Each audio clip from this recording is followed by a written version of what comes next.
Now to learn these verbs, what we'll do is we'll go through a case study, right? And here is the data set.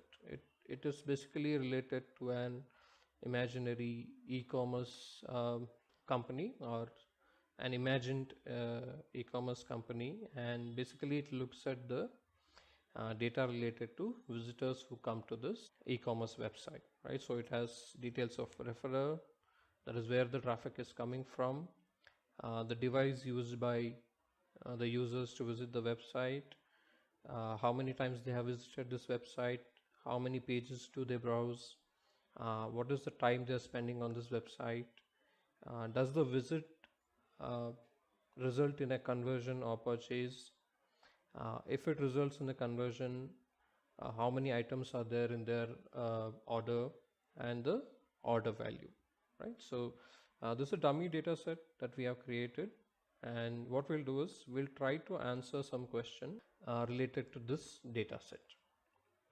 So these are the questions that we want to answer from this data set, right? What is the average order value by device types? Now I'll come to the definition of average order value in just a bit, and we can also try to answer questions such as what is the average number of pages visited by both purchasers and non-purchasers, what is the average time spent on the website by purchasers and non-purchasers, and more such questions, right?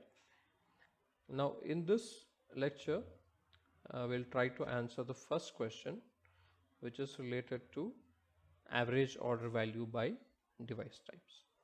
So let us take a look at the definition of average order value, right? So average order value is total revenue divided by total number of orders taken, right? So you look at all the orders, you look at the revenue from these orders, you sum up the revenue, and you also sum up the number of orders and divide them to get the average order value.